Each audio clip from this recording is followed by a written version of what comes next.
Welcome to this short introductory video to our Open Interfaith Health Science Center Zoom Sanctuary Inspirational Gatherings.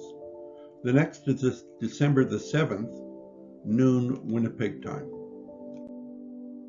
God grant me the serenity to accept the things I cannot change, courage to change the things I can, and the wisdom to know the difference. A confluence of holy souls. That's how we think about these gatherings. This is a piece by Sheikh Shuhabi Hassan. Would the little infant soul curled up in its mother's womb understand the message about what this world is like? Indeed not. The womb is the only place he knows, and to imagine the outside world would be beyond his comprehension. In the same way, our life in this world is temporary, and like it or not, we will have to leave it to enter the world beyond the grave. Just because we cannot envisage or see the world of Barzakh does not mean it does not exist. All are welcome at our gatherings. We're all equal here. Everyone is free to suggest any changes that will make this a more fruitful gathering, or to take over arranging all or part of any session. In each gathering, there is a moment to get to know each other, what we're each here praying for, what's on our heart, what song, quote, inspirational thought you've brought to share. At the Baha'i Lotus Temple, which is an online Second Life virtual network, part of that, hosts an interfaith prayer circle on Fridays at 5:30 p.m. Baha'is honor Krishna, Moses, Zoroaster, Buddha, Jesus, Muhammad, the Bab, Baha'u'llah, and other divine messengers who increase the spirituality and peace of all humankind. They also host the Living Light Meeting Circle, an interfaith prayer circle on Sundays at 5:30 p.m. The Celestial Living Light online virtual building is designed to heighten the spirituality of all visitors, from whatever conviction or tendency. Lakota culture, Lakota legends.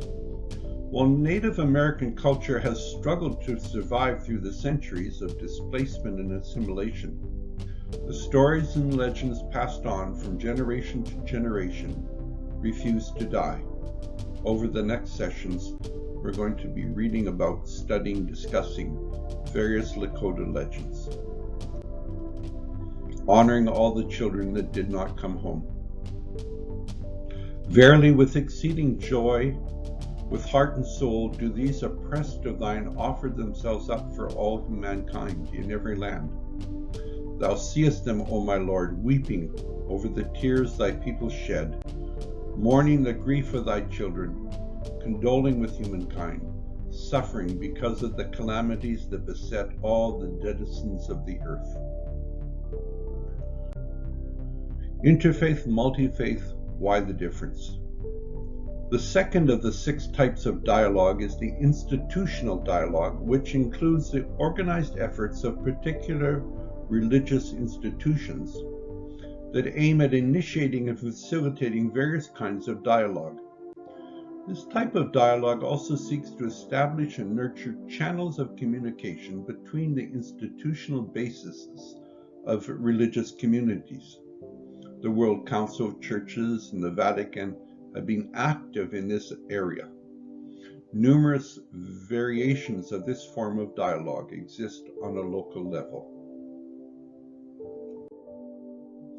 Shoghi Effendi wrote that the white people must persuade black people through the white people's intimate, spontaneous, and informal association with them, of the genuineness of their friendship and the sincerity of their intentions.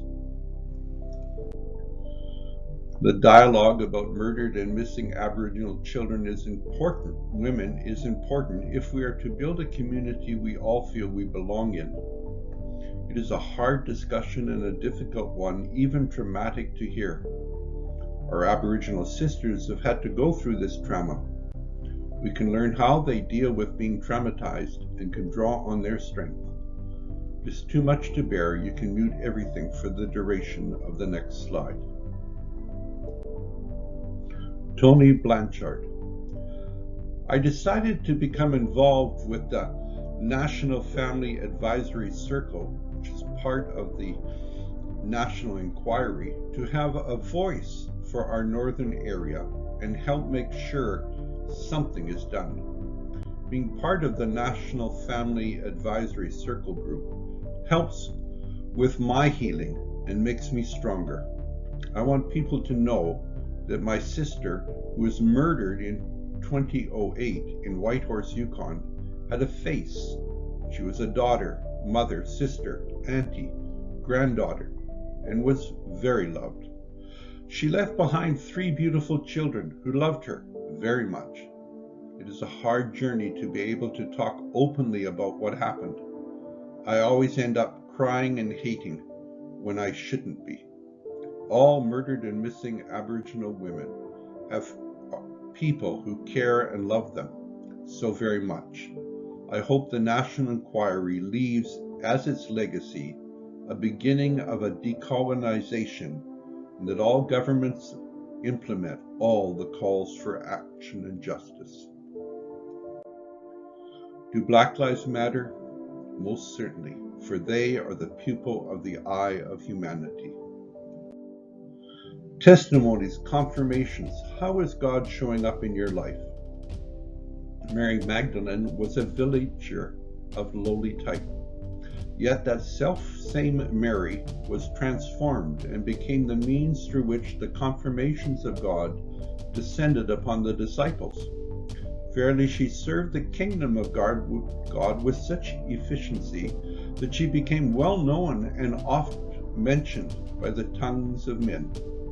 Even today, she is a shining from the horizon of eternal majesty.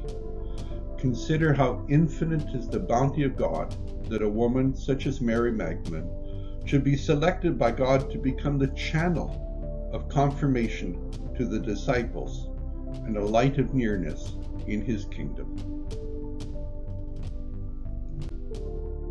I beseech thee, by the sighs which they whose souls pant after thee have uttered in their remoteness from thy court, by the cries of such of thy lovers as bemoan their separation from thee, to nourish me with the wine of thy knowledge and the living waters of thy love and pleasure. Behold thy handmaiden, O my Lord, who hath forgotten all else except thee, and who has delighted herself with thy love, and lamented over the things that have befallen thee at the hands of the wicked doers among thy creatures. Do thou ordain for her that which thou didst ordain for such of thy handmaidens as circled around the throne of thy majesty, and gaze at eventide and at dawn on thy beauty. Thou art verily the Lord of the judgment day. Make a list of your friends and invite them to this devotional or a devotional you begin. It is a gift from you to them. The devotional you begin can be as simple as phoning a friend and sharing a prayer with them. They may be sick and need a healing prayer, struggling and need to share "Is there any remover of difficulties?" prayer. It is a gift from you to them. It could begin with, before we hang up, would you like to share a prayer? I'm feeling. I hope you have a good week. I hope you're able to join us. And if not, I hope you're able to begin a devotional of your own. Take good care.